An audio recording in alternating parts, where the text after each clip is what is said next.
Bah, ça n'a pas perdu, il faut revenir un jour. Ah, mais regardez-moi ces Non, non, enfants. mais Adam, force à lui. Adam. Putain, j'ai envie de péter contre eux carrément. Bien ça. Très bien. Nous allons bien, monsieur Et c'est moi, Paolo j'aurais fait leur Moretti, tenue. monsieur Finn Cooper, c'est bon? C'est moi, j'ai fait leur tenue. Exactement. Parfait. Kennedy, j'ai envie de plaider contre eux là. C'est quoi ce bordel? Nous allons commencer par monsieur Paolo Moretti. Vous êtes accusé de vol aggravé, à détail. bien privé et d'entreprise 5 fois. De prise parle pas fort. d'otage sur Sérieux, civil ça 2 fois. De prise d'otage sur agent des forces de l'ordre 1 fois. Un délit de fuite, tentative de corruption d'agent, injure envers agent et de retrait illégalement de votre bracelet Bah, ça, c'est du électronique. polo. Hein. Ah ouais, hein, ils envoient. Monsieur Finn Cooper, vous êtes accusé de vol aggravé et de biens privés et d'entreprise 5 fois pareillement. De prise d'otage sur civil 2 fois. Prise d'otage sur agent 2 fois, ça commence à faire beaucoup. D'un délit de fuite, de retrait illégal aussi de bracelet électronique. Je vais donc appeler la défense à la barre. C'est qui la défense? Ils vont appeler Lukaku?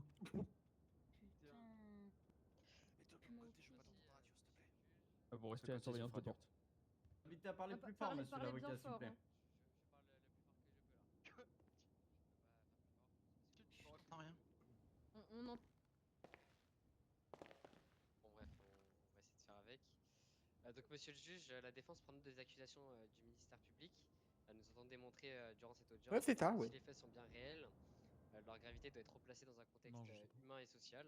T'as dit quoi, bâtard? Que monsieur Moretti et monsieur Finn Cooper ne sont pas des dangers pour ces sociétés, mais bien des Ah, hommes pardon. acculés par une situation qui les dépasse et une vie qui ne peuvent plus Ça a l'air exercer, très cool, ouais.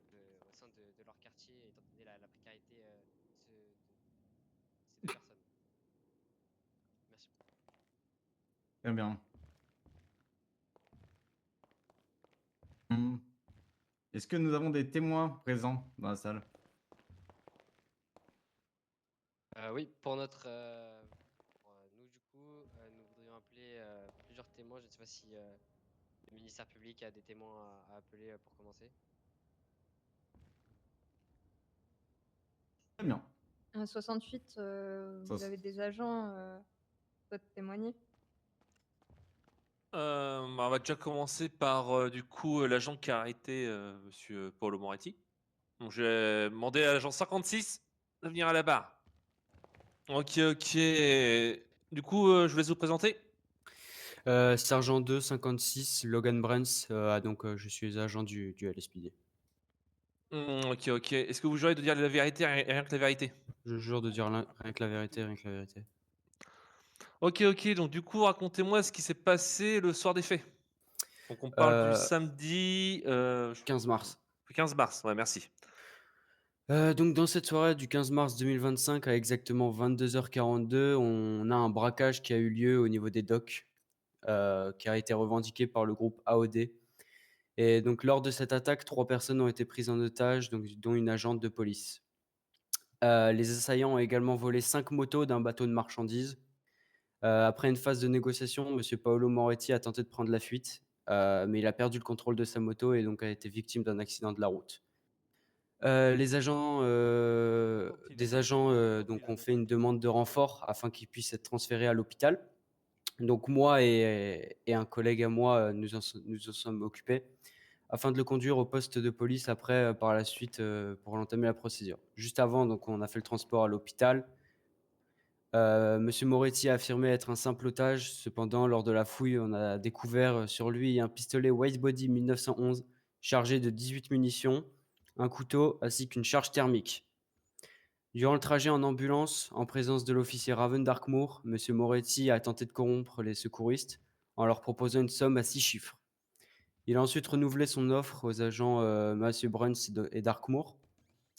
Après avoir reçu du coup les sommes nécessaires, Monsieur Paolo Moretti a finalement été conduit au poste de police pour la suite de la procédure. Les droits Miranda seront bien lus et puis les affaires seront bien déposées.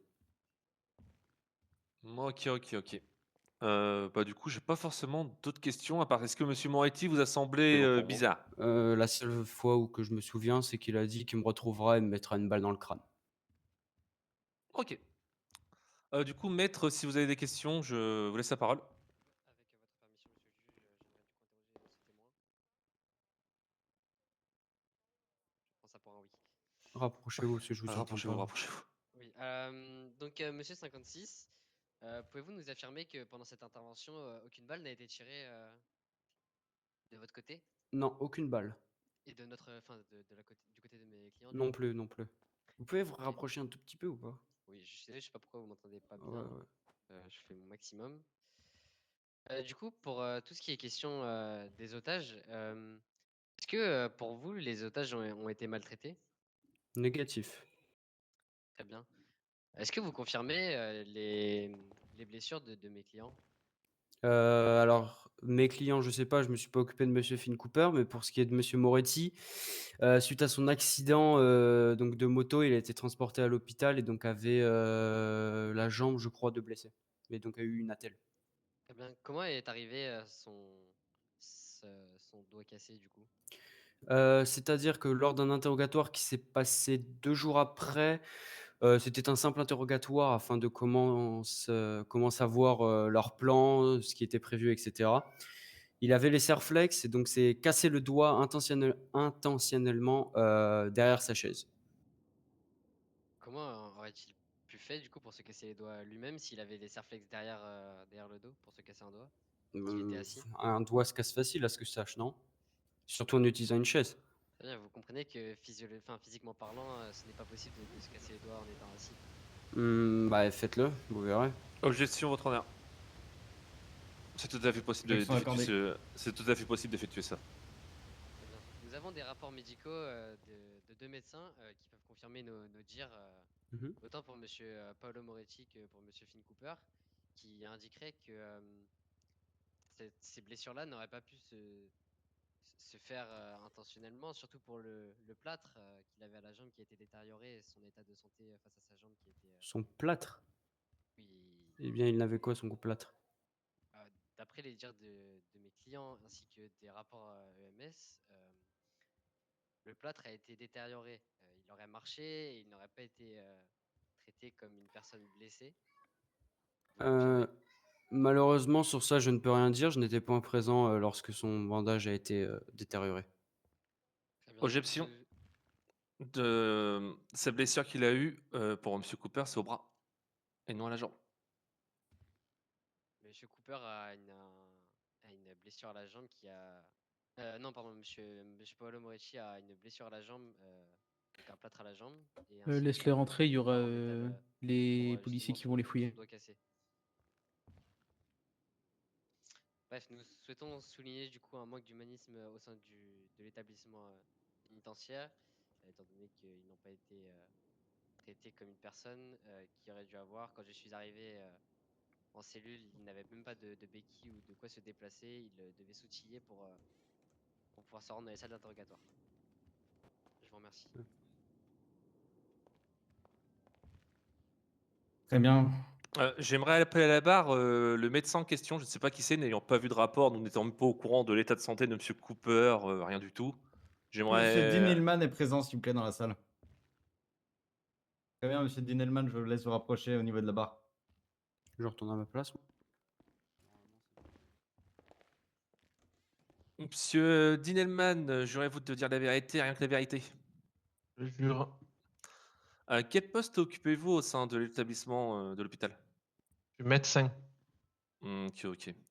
Du coup, pouvez-vous me raconter l'état de santé de monsieur Paolo Moretti? Alors non, je me suis occupé de monsieur Cooper. moi. Ah, moi je veux le médecin qui s'occupait de monsieur Moretti. Le médecin qui s'occupait de monsieur Moretti est John Davis, le directeur de cet établissement. Malheureusement, il n'a pas pu être présent ce soir-là. Comme c'est bizarre. Mais bon. Enfin bref, bah, du coup, vous doutez bien, n'ayant pas vu les rapports médicaux, ceux-ci ne sont pas forcément valides par la croix. Enfin, je sais pas si vous êtes d'accord avec moi, monsieur le juge?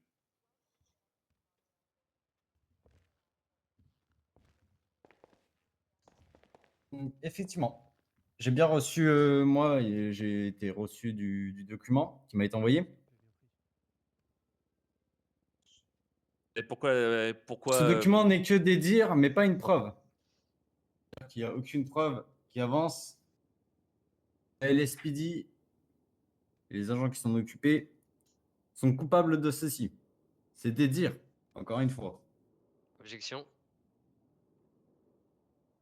Je tiens à rappeler que les témoignages des médecins, ce sont des faits qui sont assermentés pour faire des rapports sur incidence. Ils font serment de dire la vérité dans leur rapport. C'est dans leur contrat de travail, je tiens à le préciser, ce ne sont pas des dires comme une parole en l'air que n'importe qui pourrait dire. Je vous rappelle du coup la loi, le serment d'Hippocrate que tous les médecins font à leur entrée au sein de leur service.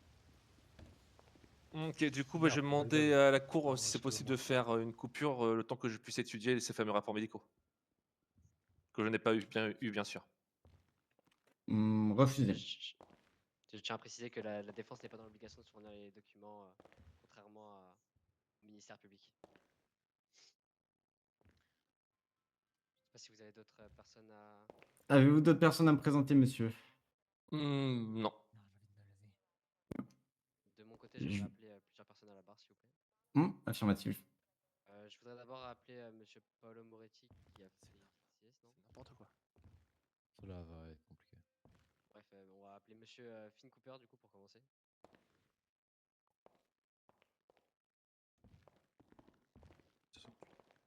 Voilà, ça va. Est-ce possible de... D'accord, je vous disais.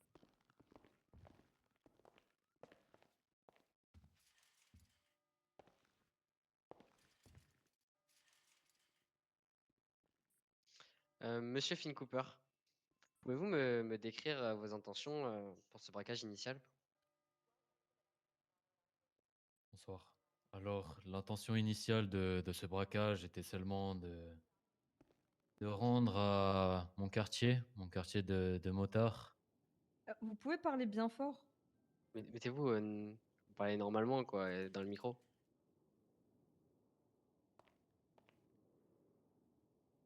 Ça va, attendez. L'intention Non, c'était mieux comme ce tout à l'heure. Comment? Ça vous dérangerait de la fermer un petit peu, s'il vous plaît? Donc du coup, la principale intention de ce braquage, c'est seulement de rendre Portez plainte, à mon club une certaine, vous permis parce que vous avez le une badge. certaine paisibilité que qu'elle n'a pas actuellement.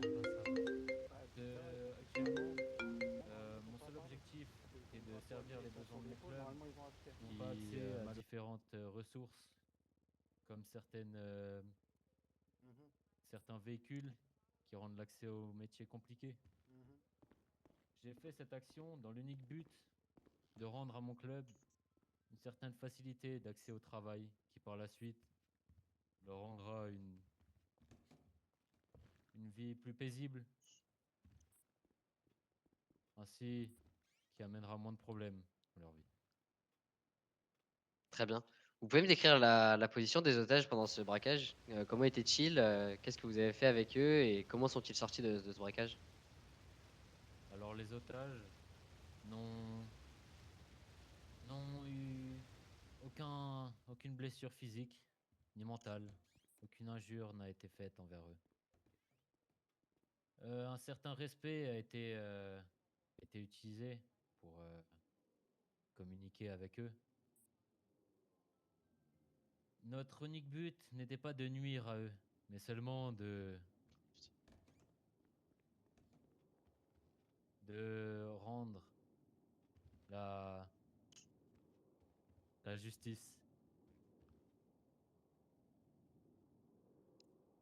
Très bien, Je peux monsieur vous Finn Cooper. l'affirmer que ces otages n'ont eu aucune blessure physique, aucune insulte, aucune injure n'a été dite envers eux. Très bien, monsieur Finn Cooper. Vous me confirmez du coup, mais monsieur le juge, que vous retenez contre mon client 5 vols de moto? Affirmatif. Très bien. Monsieur Finn Cooper, avez-vous volé 5 motos avec vos seuls bras? Actuellement, je n'ai aucune moto en ma possession. Très bien, mais est-ce que vous avez volé 5 motos à vous tout seul? Non. Je ne comprends donc pas pourquoi mon client est accusé d'un vol de 5 motos, étant donné qu'il en avait une, effectivement. Il reconnaît avoir volé une moto. Il reconnaît l'avoir volé, avoir fait un délit de fuite pour essayer de s'échapper. Euh, on le sait tous très bien dans cette salle que la moto a été restituée et qu'aucun de ces préjudices n'a été apporté du coup à l'entreprise. Vous pouvez me rappeler pourquoi avez-vous choisi cette entreprise et est-ce que cet acte était prémédité? Non, loin de là. Je peux vous l'affirmer, monsieur le juge. Oui, certes, je plaide coupable de ce crime. Cependant, je reconnais mes erreurs et j'assume pleinement mon acte. Cependant, je ne peux pas être accusé de quelque chose que je n'ai pas fait. Car je n'ai pas toutes les motos en ma possession. Ces motos avaient pour l'unique objectif, comme je l'ai dit auparavant, de rendre un accès au travail plus simple pour les personnes qui vivent dans mon club. Et cependant, je n'ai gardé pour autant aucune moto pour moi, sachant que les motos ont été restituées. Très bien. Pourquoi avoir choisi cette entreprise-là et pas des particuliers par exemple? Car cette entreprise n'était pas spécialement conçue pour justement ces motos. On sait,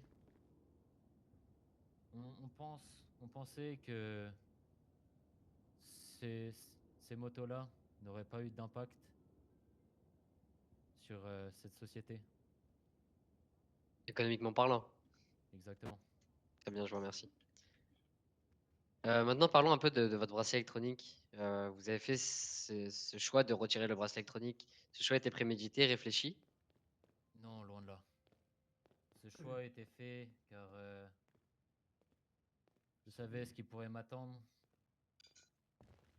J'ai fait cette action sous la pression, sachant que je l'ai faite dans un contexte qui était difficile. Je vous remercie, monsieur Finn Cooper. Est-ce que je pourrais appeler monsieur Paolo Moretti à la barre, s'il vous plaît? Moi, j'aimerais interroger. J'aimerais bien que monsieur. Allez-y, oui. allez-y. Voilà. Monsieur Cooper, vous prétendez que toutes les motos ont été rendues. Vous prétendez? Objection, Bah, c'est ce que vous avez dit. Excusez. objection. Excusez. Or, les motos, il n'y en a eu qu'une seule de rendue. Vous et votre groupe avez encore les 4 motos en possession. Les 4 autres. On est d'accord là-dessus? J'aimerais dire quelque chose. Selon mes dires, je dis que la moto personnelle que j'ai prise pour moi a été restituée.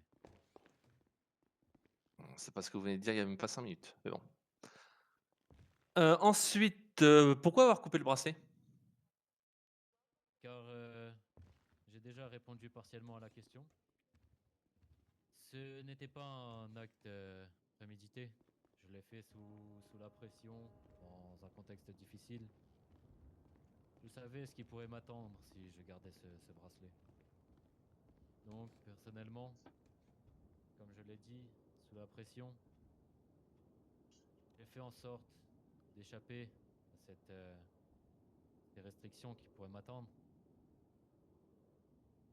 Mais comme on peut le voir actuellement, ça ne m'a mené à rien et je regrette sincèrement cet acte. Vous regrettez la prise d'otage sur l'agent 64? Il me semble Oui. que lui n'a pas été traité correctement comparé aux autres otages que vous prétendez avoir traités correctement.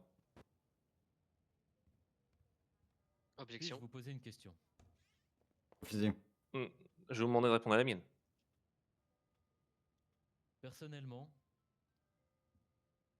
je pense avoir traité correctement Monsieur 64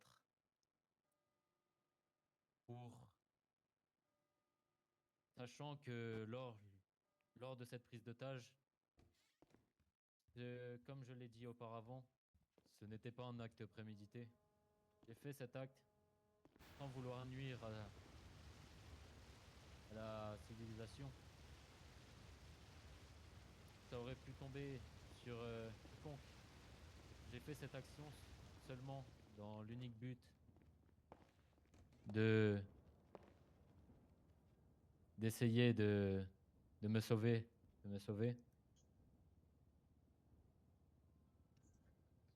mais aucune blessure physique n'a été faite sur l'agent 64, ni morale, aucune insulte.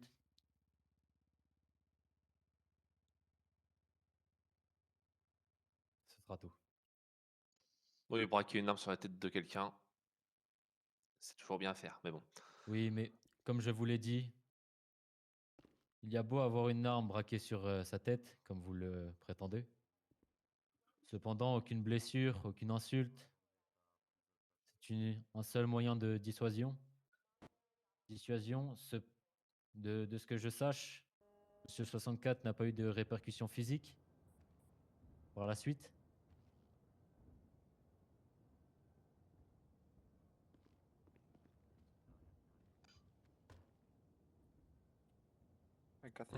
Ce sera tout pour moi, par si ma consoeur a des questions. Eh ben, je vais vous envoyer. Très bien. Et bah, je peux vous envoyer, personne d'autre, je vais voir avec eux.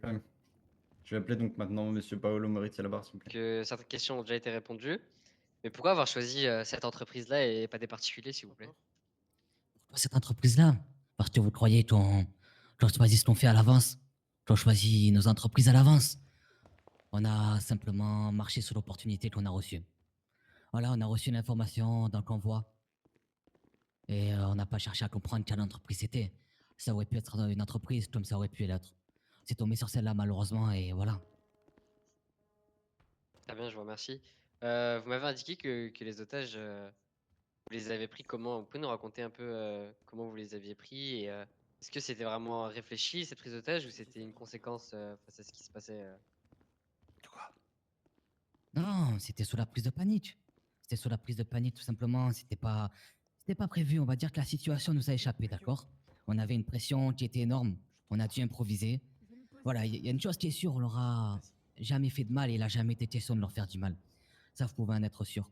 On les a gardés uniquement pour nous protéger, pour éviter que la LSPD nous fonce dessus sans vraiment réfléchir. Ils n'ont subi aucune violence, aucune menace gratuite. On les a traités avec respect finalement. On a veillé à ce qu'ils manquent de rien. Et dès que la situation l'a permise, on les a libérés. Je vais pas minimiser ce qui s'est passé non plus, mais il faut remettre les choses dans leur contexte. Ce n'est pas un acte de cruauté, de vengeance. C'était simplement une décision sous pression, une tentative d'essayer de sortir d'une impasse sans que personne ne soit blessé. Et au final, je pense qu'on a réussi, je sais ce qui s'est passé. Très bien, je vous remercie. Monsieur le juge, vous accusez mon client d'une tentative de corruption. Est-ce que, monsieur Paolo Moretti, vous pouvez nous en parler un peu plus de cette tentative de corruption? Tentative de corruption, quand il y a 30 minutes, un certain agent de police venait me voir pour me préciser de ne pas parler de ça. C'est ça qu'on appelle la corruption.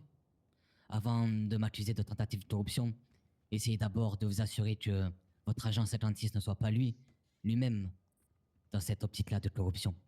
Ce fameux agent qui m'a cassé le doigt, qui est venu me voir pour me préciser de ne pas parler de ça, et en échange, il a accepté de ne pas parler de certaines choses lors de ce procès.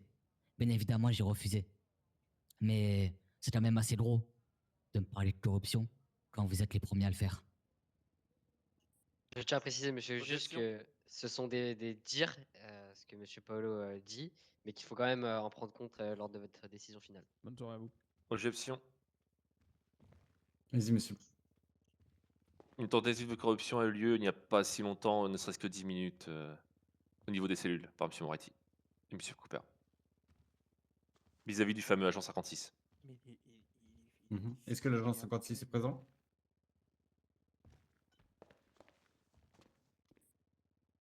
Je crois qu'il est sur la télé. Excusez-moi, j'arrive. Pardon. Oui. Pouvez-vous nous expliquer la corruption de monsieur Paolo Moretti?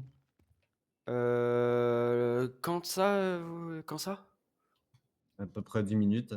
Aux cellules? Affirmatif. Oui, affirmatif, c'était durant, bah là, il y a à peine 10 minutes, juste avant le jugement, c'était pour réduire la peine. Il me proposait de réduire la peine. Objection. Allez-y. mon client hein, m'a indiqué que justement c'est vous qui avez décidé de faire cette tentative de corruption en disant que si mon client ne parlait pas de tout ce qui s'était passé avec ses doigts et des violences en garde à vue, vous Objection, seriez prêt on à, tourne en rond. vous seriez prêt à Accepté. revoir la peine. Bah non, du coup, c'est pas On a dit poursuivi. objection, t'as pas besoin de Ah, répondre. pardon, je sais pas. Pardon. Merci à vous, monsieur Paolo Moretti. Si vous avez plus de questions, monsieur le procureur. Si j'en ai encore une dernière. Monsieur Paolo Moretti, est-ce que vous auriez des projets par exemple pour vous réintégrer dans cette société Quoi et devoir revenir dans un cadre de vie normale? Mais des projets, j'en ai toujours eu. Vous savez, j'ai été pendant très longtemps patron d'une entreprise. J'ai créé pas mal d'événements, d'accord, dans cette ville. J'ai même créé des événements pour que certains groupes arrêtent de se faire la guerre armée, mais se fassent la guerre avec des mots. Il y a d'ailleurs des témoins dans cette salle qui sont témoins de tout ce que Nous j'ai créé pour appellerons, cette ville, tout ce que j'ai fait en tant que patron d'entreprise. J'ai toujours été dans cette optique-là.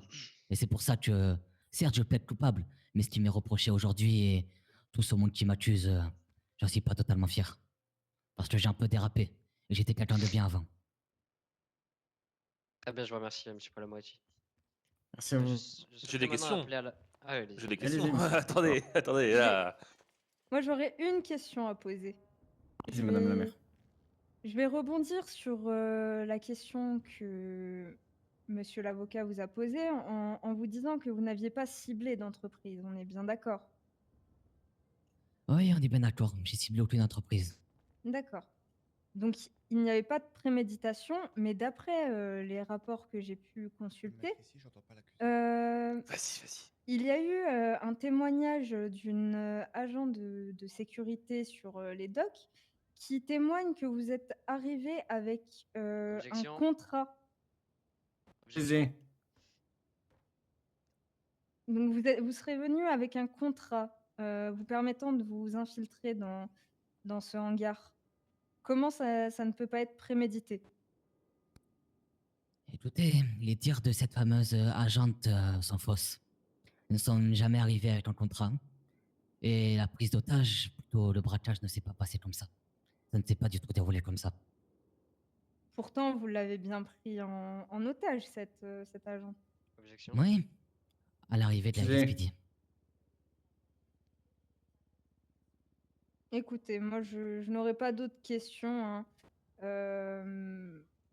Pour moi, on voit très clairement qu'il y a un agent de sécurité. Comment auriez-vous pu vous introduire et démentir ce que cet agent dit en sachant que vous l'avez pris en otage, comme vous le dites?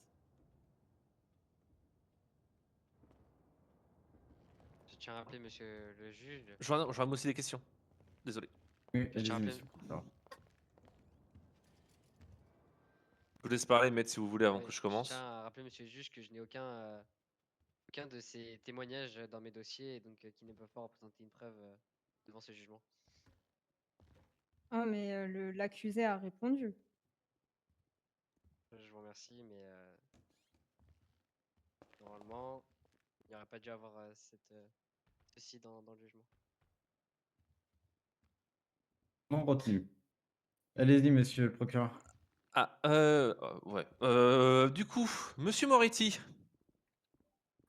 Monsieur Moretti, par où vais-je commencer?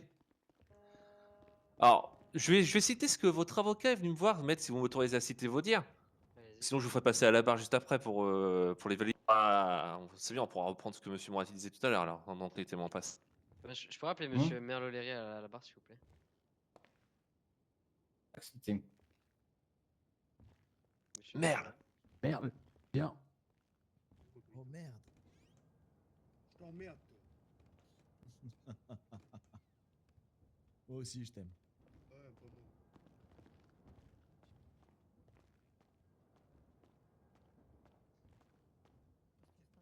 Et good bless. Monsieur Merloléry, j'aurais quelques petites questions à vous poser, s'il vous plaît, sur le passé de notre client, monsieur Paolo Moretti. Comment Excusez-moi, était-il au objection, travail? il n'a pas fait son serment. Oh, ça pue d'un coup. Mais là. excusez-moi, est-ce que vous jurez de dire la vérité avec la vérité durant Je votre le audience? jure sur mon pays et mon drapeau. Très bien.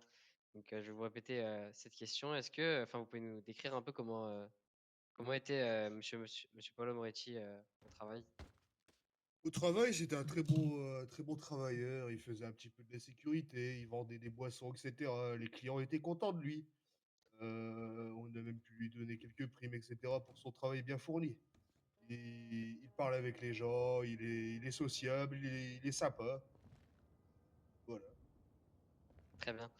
Maintenant qu'il n'est plus là, est-ce que vous avez un trou dans cette entreprise ou vous avez pu le Ouais, remplacer parce que facilement? c'était une personne assez bien qualifiée quand même. Bon, on a dû se séparer de lui. Mais ouais, c'était quelqu'un de bien, quelqu'un de très bon travail, quoi. Il fait du très bon travail, quoi. Très bien, je vous remercie. Est-ce que je pourrais appeler monsieur Jackson Wallace à la barre? J'ai des questions, bien sûr. Vas-y, monsieur. Du coup, bon, je me permets, je vais t'appeler Merle. Je vous appelais Merle. Ouais, Ça vous va? ouais, t'inquiète. Du coup, pourquoi vous devez vous séparer de Monsieur Moretti? C'est lui qui a voulu démissionner. Pour je ne sais quelle raison, j'étais pas encore copatron à l'heure actuelle. Et pour des raisons que j'ai pas été au courant du tout. Ok, ok, ok. Bon, ce sera ma seule unique question, parce qu'après les autres questions que j'ai n'ont aucun rapport avec. Enfin, les autres affirmations que j'ai n'ont aucun rapport, donc ça sert à rien. Très bien. Très bien, je vous remercie, monsieur Merle. Est-ce que je pourrais appeler monsieur Jackson Wallace à la barre? C'est bien reçu. Bah écoutez, Autorisé, rapidement. On en termine.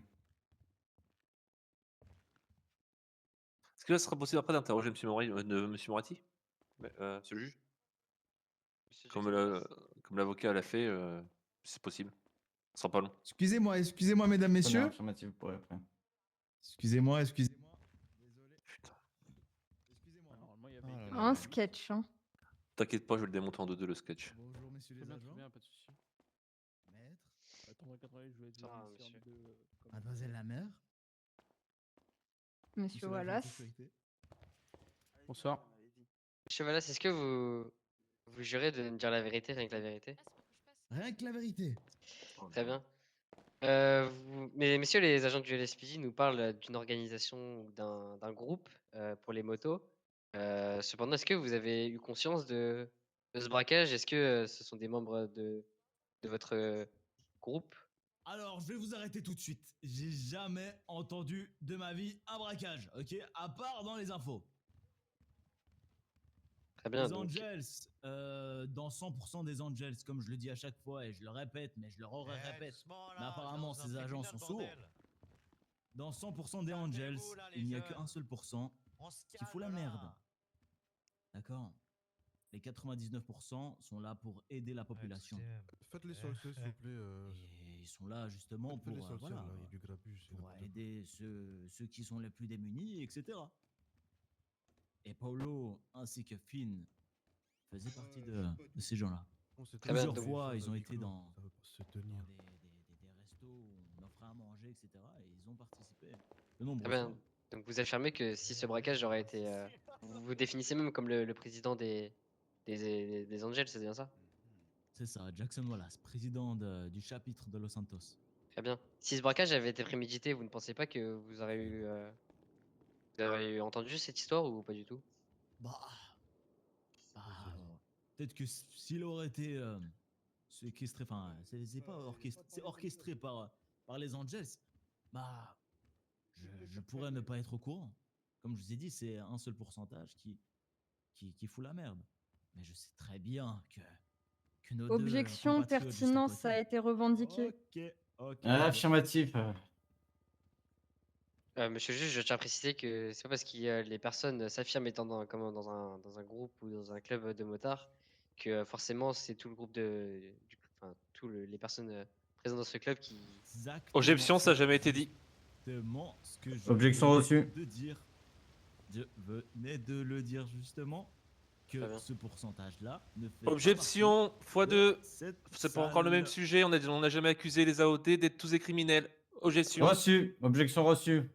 Vous Ça avez tourne en accusé- rond là. Monsieur Wallace, merci à vous. Ça commence à tourner en rond. C'est inutile. Attends, mais attends, c'est ton nez qui tourne. Pardon? J'aurais des questions pour Monsieur Wallace. Oui, oui, dites-moi tout. Vous prétendez être président des AOD. C'est bien ça? Les Angels, ouais. Ouais, c'est ça. Ok. Or, Monsieur Moretti a affirmé à multiples reprises d'être lui-même le président. Après, vous savez, il y a Peut- plusieurs présidents. Vous savez, il n'y a pas qu'un seul président. Voilà, Il y donc a le peut-être. président d'Amérique, président des Mexiques. Objection d'acquisition trop subjective là, à mon goût. Non, c'est une question normale. Je Enfin, vois pas Ça ce n'a que rien à ça voir a à avec cette faire affaire-là. dans l'affaire. Donc, bon. Bah, laissez Non. monsieur le juge décider de l'objection. Non, mais je veux juste en venir qu'il y a peut-être plusieurs présidents, un côté où tout se passe bien et l'autre côté où Objection, tout on se s'en passe mal. fout. S'il vous plaît, Voilà. monsieur. Ça n'a rien à On s'en faire fout. ici. Voilà, Ok. tu peux retourner à ta place. Merci à vous, monsieur Wallace. Vous On pouvez va éviter retourner à votre votre âge. place. Ok, excusez-moi. Avec tout le plaisir du monde. Paolo Moretti, s'il vous plaît, je vous réinvite à la barre que monsieur le procureur pose les dernières questions qu'il a à vous poser. Je vais revenir à ma question précédente. Oui, allez-y. Donc, vous avez dit à votre avocat que vous coupiez votre bracelet parce que vous avez des choses à faire. Vrai ou faux? Vrai. Vous savez que la coupure d'un bracelet est grave. Vous risquez une fédérale à vie. Objection, il a déjà répondu. Ouais, je le sais. Objection Il a pas répondu. autorisée, il a déjà répondu à ça. Ah bon. Bon, moi, j'ai plus de questions. alors. Monsieur Paolo Moretti, vous pourrez retourner. Si dès que je parle, ça va pas. Monsieur le procureur, je vous laisse du coup me faire vos exigences, s'il vous plaît.